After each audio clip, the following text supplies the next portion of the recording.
bienvenue pour cet autre enseignement de la parole de Dieu sur le larron et Jésus sur la croix, la partie 2.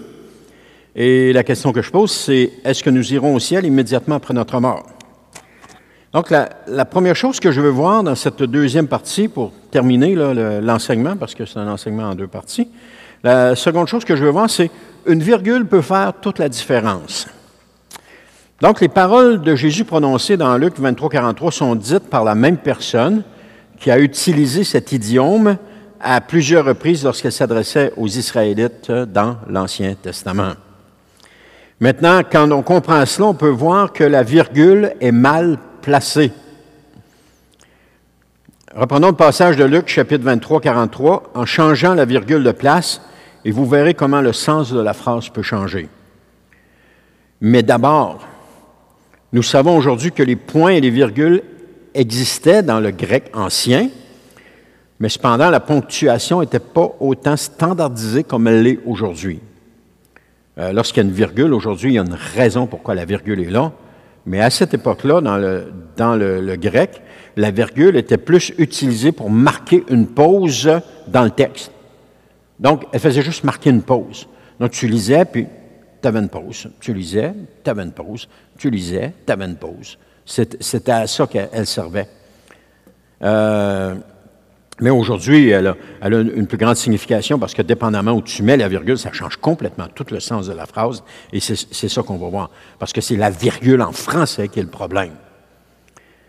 Regardons le texte dans Luc 23-43 qui dit, premièrement, dans le grec, quand nous lisons dans le grec, il n'y a aucune virgule. Le texte n'a aucune virgule. Ça nous dit, et Jésus lui répondit, vraiment, virgule, je te l'assure aujourd'hui, même, virgule, tu seras avec moi dans le paradis. Alors, regardons la façon que la phrase est construite aujourd'hui. C'est Jésus lui répondit, vraiment, je te l'assure, virgule, aujourd'hui même, virgule, tu seras avec moi dans le paradis. Ça laisse présager, de cette façon-là, que le malfrat sera avec Jésus dans le paradis. Encore une fois, ça peut arriver que les traducteurs aient pris cette forme-là pour appuyer leur conception à eux du paradis. Ça peut arriver. Mais si on change la virgule de place, comme je vous l'ai donné, vous allez voir que, comme j'ai dit, ça change complètement le sens de la phrase. Et moi, lui répondit Jésus, vraiment, je te l'assure, aujourd'hui même, vraiment, je te l'assure aujourd'hui même, vraiment, je te l'assure aujourd'hui même, je te le dis, là, tu vas être avec moi dans le paradis. Mais tu vas être avec moi dans le paradis, c'est pas aujourd'hui. C'est quand je vais revenir, dit Jésus, que je vais te ressusciter, on va être ensemble dans le paradis. Je te le dis aujourd'hui, ou aujourd'hui je te le dis. Ou je te le dis, aujourd'hui tu seras avec moi dans le paradis. Ou bien non, je te le dis aujourd'hui, là, tu vas être avec moi dans le paradis. Vous voyez comment est-ce que ça peut changer le sens de la phrase? Mais j'aimerais adresser quelques remarques concernant la traduction faite par les traducteurs de la Bible du sommaire de ce passage. D'abord, les deux points ne sont pas dans le texte original grec, comme je vous ai démontré tout à l'heure. Ensuite, le mot « même » n'est pas non plus dans le texte grec original. Il a été ajouté pour une raison que j'ignore, parce qu'il n'est pas nécessaire qu'il soit ajouté. Mais il a été ajouté pour « aujourd'hui même », donc c'est pour mettre l'emphase sur le « aujourd'hui » pour que tu sois au ciel. Non, je ne sais pas que je l'ignore, c'est ça. Aujourd'hui même, là, tu vas être avec moi dans le paradis. On va y aller. Aussitôt qu'on meurt, on monte. C'est pour ça que Jésus dit, là. Et peut-être que les traducteurs, c'est ça que je suis en train de dire, peut-être que les traducteurs voulaient mettre l'emphase sur le jour même. On va se garder une petite gêne, peut-être que, comme aujourd'hui même, comme étant important et signifiant que Jésus, le criminel, allait entrer dans le paradis le jour même après leur mort. Mais comme on l'a vu, ce n'est pas scripturaire. On ne peut pas affirmer ça. Ce n'est pas ce que la Bible affirme. Le sens devrait plus être « Vraiment, je te l'assure aujourd'hui, tu seras avec moi dans le paradis. » Voilà. « Vraiment, je te l'assure aujourd'hui. » C'est comme « Vraiment, je te le dis aujourd'hui, tu vas être avec moi dans le paradis. » Mais ce n'est pas aujourd'hui que tu vas être avec moi dans le paradis. Aujourd'hui, je te le dis. Vous comprenez? Alors, cette formulation serait plus conforme avec le texte grec que nous avons vu. Parce que Jésus ajoute une insistance solennelle à sa déclaration selon laquelle, à un moment donné, le criminel serait avec lui dans son royaume sur la terre. En d'autres mots, ça pourrait se traduire ainsi afin que ce passage soit cohérent avec le reste des Écritures. Je te le dis aujourd'hui, tu vas être avec moi dans le paradis. Et n'oubliez pas qu'ils sont en train d'agoniser les deux sur la croix, là, dans les douleurs et dans la fatigue, et ils sont à veille de mourir. Ils trouvent quand même la force de se parler. Quand on vit quelque chose de difficile, on trouve toujours la force de parler à Jésus. On trouve toujours la force d'aborder Jésus.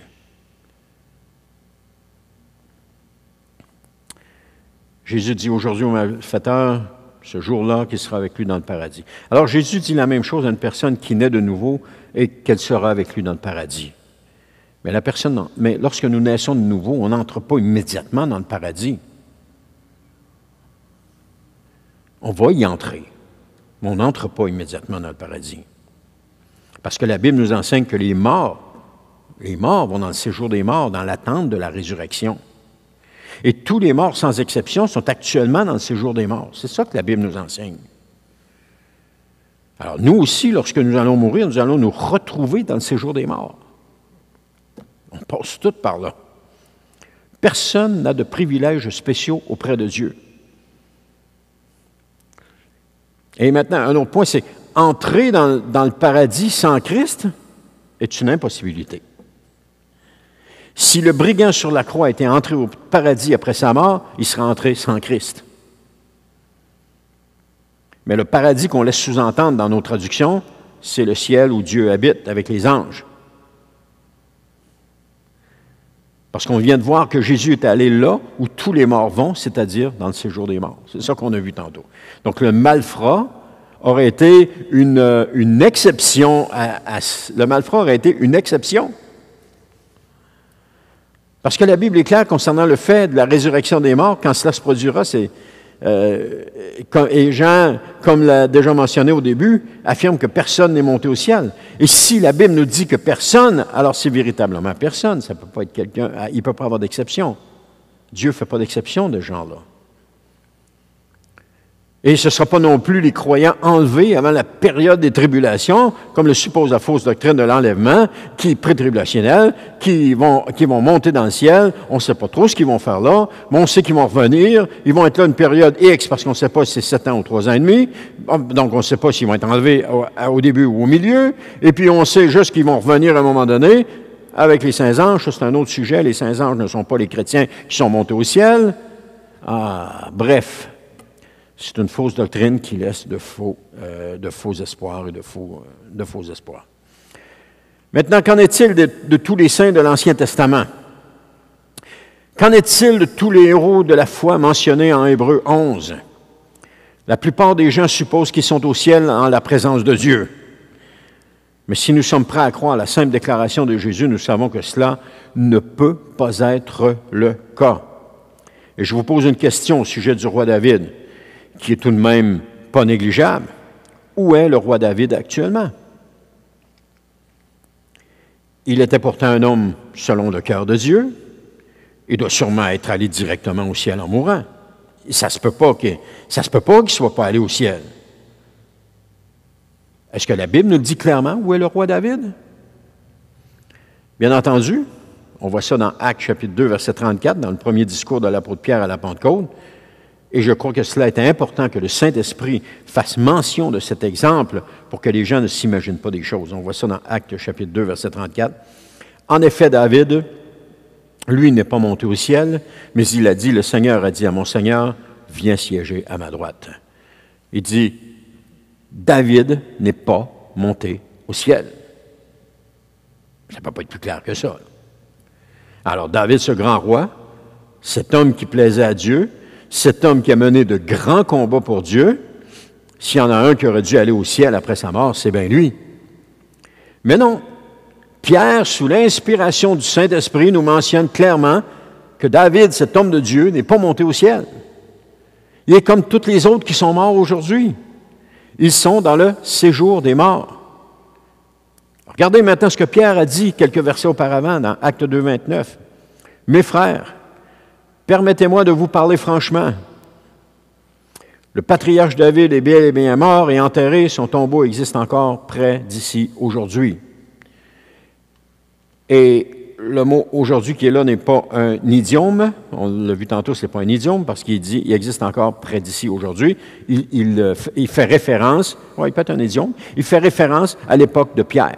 Aujourd'hui, dans l'époque, OK, c'est un idiome, oui, parce qu'il fait référence à l'époque de Pierre. Donc aujourd'hui, c'est dans mon époque, à moi, aujourd'hui, là, il est encore parmi nous. Et aujourd'hui, son tombeau, ses restes existent encore aujourd'hui à Jérusalem. Une simple recherche sur Google vous donnera toutes les informations sur ce sujet-là. Chaque jour, des Juifs pieux pris dans le local où sont les restes de David et étudient la Bible. Nous l'avons vu, je l'ai vu de mes propres yeux quand je suis allé en Israël. Alors, si le roi David n'est pas monté au ciel, lui qui le méritait largement, est-ce qu'il serait logique que le voleur sur la croix aille au ciel? Alors, qu'Abel, Enoch, Noé, Abraham, Sarah, Isaac, Jacob, Joseph, Moïse et tous les autres mentionnés dans l'Épître aux Hébreux, chapitre 11, n'ont pas reçu cet honneur? Bien sûr que non. Alors, regardons maintenant ce que dit la fin du chapitre 11 de l'Épître aux Hébreux. Parce que là, peut-être que vous avez des doutes. Oui, mais Abraham, il doit être au ciel, là. Pierre, il est au ciel certain. C'est lui qui est à la porte du ciel pour recevoir les gens. C'est du gros n'importe quoi. Si on commence à croire ces choses-là, c'est du gros n'importe quoi. Alors, Hébreux, chapitre 11, versets 39 à 40, ça nous dit « Dieu a approuvé tous ces gens. » De qui il parle? Il parle des héros de la foi. Abel, Enoch, Noé, Abraham, etc. Et pourtant, aucun d'eux n'a reçu ce qui leur avait été promis. Ah! C'est que Dieu avait prévu quelque chose de meilleur pour nous. Il ne devait donc pas parvenir sans nous à la perfection. Alors, comme nous dit l'auteur de l'Épître aux Hébreux, Dieu a approuvé tous ces gens à cause de leur foi. Ils ont donc été, comme Abraham le fut, justifiés à cause de leur foi. Ils ont cru en Dieu. Ils ont mis leur confiance en Dieu. Il continue en disant, pourtant, aucun d'eux n'a reçu ce qu'il leur avait promis. Qu'est-ce que Dieu leur avait promis? Bien, la même chose qu'à nous, c'est-à-dire la vie éternelle. La même chose qu'à nous qui mettons notre foi en Jésus. Il nous promet la vie éternelle. Il leur a promis la vie éternelle. Donc, jusqu'à maintenant, ils ne sont pas encore entrés dans l'éternité, bien que cela leur ait été promis. Il ajoute que Dieu avait prévu quelque chose de meilleur pour nous. Quel était ce quelque chose de meilleur qui nous était promis et qu'eux n'ont pas eu? C'est le Seigneur Jésus. C'est le salut par la foi en Jésus. Ce qu'eux n'avaient pas à leur époque. Ou encore, c'est le Saint-Esprit qui habiterait en nous, ce qu'eux n'avaient pas à leur époque, parce que eux, le Saint-Esprit était déposé temporairement sur eux. Nous, il vit en nous. Donc, il termine en disant qu'il ne devait donc pas parvenir sans nous à la perfection. Et quand allons-nous avoir la perfection? Ce sera, comme l'apôtre Paul le dit, le jour de la résurrection, lorsque Jésus reviendra pour nous prendre avec lui. 1 Corinthiens 15, 42 à 44, qui dit « Il en va de même pour la résurrection. Lorsque le corps est porté en terre, comme la graine que l'on sème, il est corruptible et il ressuscite incorruptible. Semé infirme et faible, il ressuscite plein de force et glorieux. Ce que l'on enterre, c'est un corps doué de la seule vie naturelle. Ce qui revit, c'est un corps sans dans lequel règne l'Esprit de Dieu. » 1 Corinthiens 15, versets 51 à 53. « Voici, je vais vous révéler un mystère. Nous ne passerons pas tous par la mort, mais nous serons tous transformés en un instant, en un clin d'œil, au son de la trompette dernière, car lorsque cette trompette retentira, les morts ressusciteront pour être désormais incorruptibles, tandis que nous serons changés. En effet, ce corps corruptible doit se revêtir d'incorruptibilité et ce corps mortel doit se revêtir d'immortalité. 1 Thessaloniciens 4, 16 à 17 nous dit, « En effet, au signal donné, sitôt que la voix de l'archange et le son de la trompette divine retentiront, le Seigneur lui-même descendra du ciel, et ceux qui sont morts unis à Christ ressusciteront en premier lieu. Ensuite, nous qui serons restés en vie à ce moment-là, nous serons enlevés ensemble avec eux dans les nuées pour rencontrer le Seigneur dans les airs. Ainsi, nous serons pour toujours avec le Seigneur Jésus. Donc, tous les héros de la foi n'ont pas reçu les promesses que Dieu leur avait prévues qu'eux et les lecteurs du livre des Hébreux seraient rendus parfaits ensemble et en même temps. Donc, ils n'ont pas reçu, ils sont pas encore entrés dans la vie éternelle. Aller au ciel immédiatement après notre mort n'a jamais été, tenez-vous bien là, écoutez bien, n'a jamais été une promesse de l'Ancien Testament, ni même une promesse du Nouveau Testament. Ce que Dieu promet, c'est que nous soyons rendus parfaits. Et les saints de l'Ancien Testament seront rendus parfaits en même temps que les saints du Nouveau Testament lorsque Jésus reviendra pour nous prendre avec lui. C'est ce que nous voyons dans les Écritures. Cette promesse qui nous est faite à nous. L'Épître aux Philippiens, chapitre 3, versets 10 à 12, nous explique que cette perfection ne se produit qu'à la résurrection des morts. Pour Jean, chapitre 3, 13 et Actes 2, 34, nous montrent tous deux que cela ne se produit pas à la mort de chaque individu, c'est-à-dire qu'on ne monte pas au ciel lorsque nous mourons. Au lieu de cela, nous voyons dans 1 Corinthiens 15, 50 à 53, que Paul mentionne que ce n'est qu'à la dernière trompette que les saints seront ressuscités et rendus parfaits. Ainsi, le voleur sur la croix ne peut pas être allé au ciel sans nous.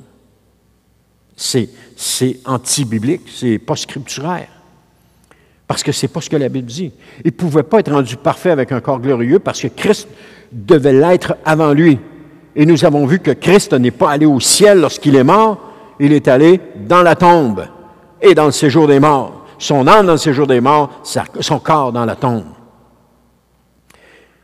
Ceci est un exemple pour nous, parce que le chemin emprunté par Jésus n'est pas différent de celui que nous allons emprunter. La Bible nous dit qu'il devait être le premier en tout. Dans Colossiens chapitre 1, versets 15 à 18, ça nous dit « Il est l'image du Dieu invisible, le premier-né de toute la création, car en lui ont été créées toutes les choses qui sont dans les cieux et sur la terre, les visibles, les invisibles, trône, dignité, domination, autorité. Tout a été créé par lui et pour lui. Il est avant toute chose et toute chose subsiste en lui. Il est la tête du corps de l'Église. Il est le commencement, le premier-né d'entre les morts, afin d'être en tout le premier. » Amen. Gloire à Dieu. Alors, une grande partie de la confusion autour de ce verset découle de la position de la virgule qui a été mise là en français. Les traductions modernes tentent à placer une virgule après le mot « vraiment », donnant ainsi l'impression que le reste de la phrase « aujourd'hui même, tu seras avec moi dans le paradis ». Et ça signifie que le criminel dont Jésus parle serait avec lui au paradis plus tard dans la journée. Et on a vu que ce n'était pas possible. Mais cependant, il est crucial de se rappeler qu'aucun des manuscrits grecs anciens du Nouveau Testament ne contient de ponctuation, si ce n'est que pour marquer une pause dans le texte. Celles-ci ont été ajoutées par divers traducteurs au fil des siècles plus tard. Les deux points, les guillemets, les parenthèses, ça a été ajouté par les traducteurs. Ainsi, sans ponctuation dans Luc 23, 43, ça se lit comme suit. Et Jésus lui dit vraiment, je te l'assure, aujourd'hui tu seras avec moi dans le paradis. Bien entendu qu'en français, il manque de précision. Et toutefois, la virgule apporte la précision, mais il ne faut pas qu'elle change le sens en contredisant le reste des Écritures. Et c'est ça qui est important. C'est que parfois, on a des conceptions qui nous viennent du passé, qui nous viennent du Moyen Âge, qui nous viennent d'après les disciples, et nous avons ces fausses croyances-là, et nous les traînons avec nous, puis nous les transposons dans la parole de Dieu. Donc, au premier abord, placer une virgule après le mot « vraiment » peut sembler inoffensif. Mais cependant, si Jésus avait réellement voulu dire que le criminel sera au paradis avec lui le jour même, bien, cela contredirait les passages des Écritures. Donc, en effet, Jésus lui-même n'était pas allé au paradis, je vous l'ai dit, je l'ai bien expliqué, je n'ai pas besoin de le répéter ici. Donc, Luc 23, 43, correctement ponctué, se lit comme suit. Et Jésus lui dit vraiment, virgule, je te l'assure aujourd'hui, virgule, tu seras avec moi dans le paradis. Jésus lui dit vraiment, je te l'assure aujourd'hui. Il ne dit pas qu'il n'est pas en train de lui dire, bon, je l'ai expliqué, c'est correct. Alors nous voyons que cela a véritablement plus de sens, mais aussi que ça ne contredit aucunement les Écritures. Et c'est ça qu'il faut tenir compte, c'est ça qu'il faut faire attention. Lorsqu'on réalise que les paroles de Jésus au voleur contiennent un idiome hébreu, utilisant vraiment, je te l'assure aujourd'hui, pour renforcer et souligner une déclaration, et que dans l'Ancien Testament, Dieu utilisait souvent cette formule lorsqu'il s'adressait à Israël, et ainsi déplacer la virgule après le mot aujourd'hui prend tout son sens. Alors cela suscite cependant la question, pourquoi Jésus insiste-t-il autant? La réponse réside possiblement dans les caractéristiques particulières du livre de Luc. Puisqu'étant le seul évangéliste à rapporter cette rencontre, elle est donc étroitement liée à sa propre perspective. Donc, à travers son évangile, Luc met en avant l'humanité de Jésus, contrairement aux autres auteurs. Par exemple, Matthieu insiste sur la royauté de Jésus. Marc met l'accent sur le serviteur du Messie, tandis que Jean nous fait découvrir la divinité de Christ. Alors, l'auteur Luc souligne les modestes débuts de Jésus dans une crèche. Il y a juste lui qui fait ça, entouré de bergers, de gens ordinaires, montrant ainsi qu'il partage les expériences humaines communes. Ainsi donc, cette approche de Luc met en lumière la nature humaine et son rôle de sauveur pour toute l'humanité, pas seulement pour Israël. Donc, quand la conversation avec le criminel, c'est que Jésus met Luc met en perspective le fait que Jésus est le sauveur du monde. Donc, Luc étant lui-même un grec, Luc écrit à un autre grec nommé Théophile, et dans ces deux livres qui sont contenus dans le Nouveau Testament, on voit ça dans Luc chapitre 1, verset 3, qui nous dit « J'ai donc décidé à mon tour de m'informer soigneusement sur tout ce qui est arrivé depuis le commencement et de te l'exposer par écrit d'une manière suivie, très honorable, Théophile. » Et ça continue. Ça, c'est avant l'évangile de Luc. Donc, Luc a connu le Seigneur sous le ministère de Paul. On voit ça dans le livre des Actes. Il a connu le Seigneur sous le ministère de Paul, et Luc a accompagné Paul, et c'est Luc qui a écrit le livre des Actes. À un moment donné, lorsqu'il écrit, il parle de « ils étaient, ils faisaient, ils allaient », et à un moment donné, ça change en « nous étions, nous y allions, nous faisions », donc ça change avec le « nous ». Donc Luc s'incorpore à ce moment-là. Et par après, c'est ça qu'on voit dans Acte 1:11, « Cher Théophile, dans mon premier livre, j'ai exposé tout ce que Jésus a commencé de faire et d'enseigner. » Donc, dans son premier livre, c'est-à-dire dans l'Évangile, donc Luc était intrigué par ce qui s'était passé. Paul n'était pas un disciple de Jésus, choisi par Jésus au début. Il y avait des disciples qui avaient été choisis au début. Donc, Luc accompagnait Paul, mais ça l'intriguait. Il voulait en savoir un peu plus. Il voulait savoir qu'est-ce qu'il en était de la vie de Jésus. Et là, c'est là qu'il a commencé, qu'il s'est informé soigneusement. Peut-être que Luc a rencontré les apôtres encore vivants à cette époque-là. Peut-être qu'il a rencontré Marie, parce que certains affirment que certaines choses que Luc déclare, qu'il y a seulement Marie qui pouvait lui avoir dit, parce qu'elle était la seule qui était là, comme par exemple dans la crèche. Elle était la seule témoin oculaire à ce moment-là. Joseph n'était plus là, et les autres personnes, on ne sait pas c'était qui, mais possiblement que c'est Marie qui a raconté une partie de cela. Mais bref, c'est des suppositions parce qu'on peut pas le savoir. Donc, Luc choisit d'écrire à Théophile ce qui s'est passé réellement dans son évangile, et il choisit d'écrire à Théophile ce qui s'est passé par la suite avec le livre des Actes et de tout ce que Jésus a commencé de faire et d'enseigner. Alors, ça explique pourquoi ces récits-là évitent souvent les détails spécifiques concernant Israël, tout en mettant l'accent sur des éléments universels. Donc, dans ses écrits, Jésus est présenté comme l'homme universel, une figure à laquelle chacun peut s'identifier et respecter. Jésus est venu comme homme sur la terre.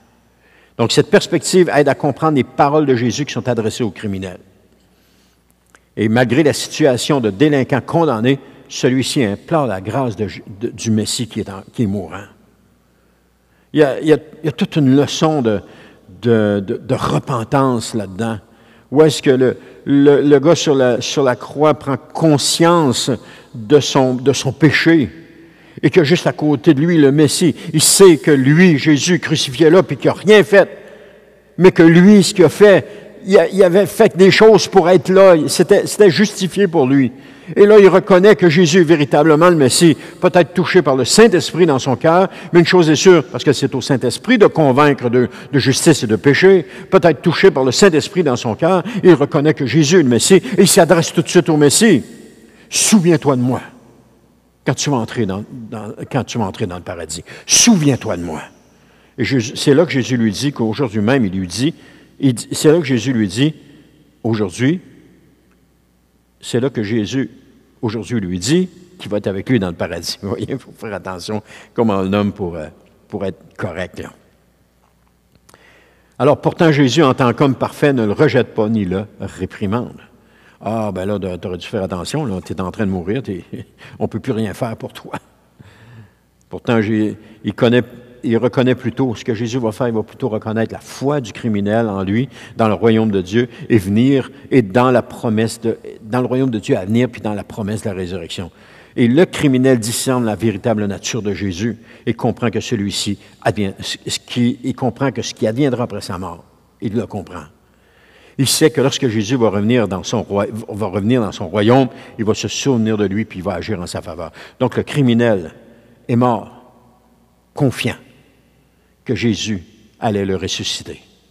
Tandis que l'autre à côté est mort dans la crainte, dans les tourments, dans la terreur, ne sachant pas ce qui va lui arriver. Parce que quand il est mort, il grinçait des dents. N'oubliez pas ça. Alors,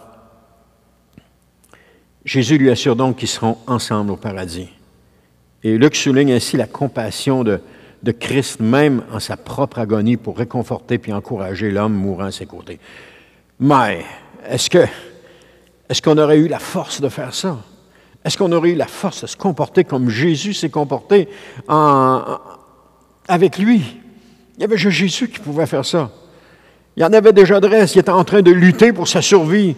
Puis il savait qu'il ne survivrait pas. Mais on veut vivre la vie qu'on veut vivre. Et quelqu'un qui est en train d'agoniser à la mort, il veut vivre. Jésus forçait pour respirer, il forçait jusqu'à ce qu'il dise « tout est accompli ». Et tout accompli, ça concernait ce brigand-là. Voici, tout est accompli, lui aussi, c'est accompli. Tant que nous restons fidèles, Jésus nous promet également une place qui est partie nous préparer. On voit ça dans Jean 14, 2 à 3. Dans la maison de mon Père, il y a beaucoup de demeures. Si ce n'était pas vrai, je vous l'aurais dit. En effet, je vais vous préparer une place. Et lorsque je vous aurai préparé une place, je reviendrai, je vous prendrai avec moi, afin que vous soyez, vous aussi, là où je suis. Cette place, nous y aurons accès lors du retour de Jésus, notre bien-aimé Sauveur en gloire. Que nous soyons morts ou vivants lorsqu'il va revenir. Les morts vont ressusciter, les vivants vont être transformés. Amen. Et les deux vont monter à la rencontre du Seigneur dans les airs pour entrer dans l'éternité. C'est ça la parole de Dieu. C'est ça qu'elle nous dit. C'est ça notre espérance. C'est ça notre bienheureuse espérance. La bienheureuse espérance, c'est pas de voir Jésus venir nous chercher avant les souffrances de la période des tribulations. C'est pas ça, la bienheureuse espérance. La bienheureuse espérance, c'est lorsque je vais mourir. Je sais que Jésus va venir me ressusciter lorsqu'il va revenir. Si je meurs avant qu'il revienne, il va me ressusciter lorsque je vais revenir. J'ai cette conviction à l'intérieur de moi. J'ai cette conviction qui est là. Et je n'ai pas de doute dans mon esprit. Parce que ma vie, je l'ai remis entre les mains de Jésus. J'ai dit à Jésus, tiens, prends ma vie, gère-la, dis-moi ce que je dois faire et je vais le faire. Mais toi, tu t'occupes de ma vie. Je lui ai remis entre les mains. Et Jésus s'occupe de ma vie. Et non seulement il s'occupe de ma vie, mais même après la mort. Quand Jésus est mort sur la croix, il a dit, Père, je remets mon esprit entre tes mains. Parce qu'il n'y avait plus de contrôle. Ça appartenait à Dieu maintenant. Et lorsque nous mourrons, il n'y a plus de contrôle. Ça appartient à Dieu. Alors on est mieux de s'entendre tout de suite avec Jésus. 1 Thessaloniciens 4, 15 à 18, c'est le dernier passage que je vous lis, qui dit, « Car voici ce que nous vous déclarons d'après une parole du Seigneur. Nous qui serons restés en vie au moment où le Seigneur viendra, nous ne précéderons pas ceux qui sont morts. En effet, au signal donné, sitôt que la voix de l'archange et le son de la trompette divine retentiront, Le Seigneur lui-même descendra du ciel et ceux qui sont morts unis à Christ ressusciteront en premier lieu. Ensuite, nous qui serons restés en vie à ce moment-là, nous serons enlevés ensemble avec eux dans les nuées pour rencontrer le Seigneur dans les airs. Ainsi, nous serons pour toujours avec le Seigneur. Encouragez-vous donc mutuellement par ces paroles. Frères et sœurs, encouragez-vous par ces paroles. Bientôt, Jésus va revenir. Bientôt, il va nous délivrer de ce corps. Et si nous devons passer par la mort, bientôt, il va revenir. Il va nous ressusciter pour nous amener avec lui. Amen. Amen. Gloire à Dieu. Merci d'avoir été là. Que Dieu vous bénisse et qu'il vous accompagne. Et on se voit pour d'autres enseignements qui vont venir dans la suite, très certainement. Au revoir.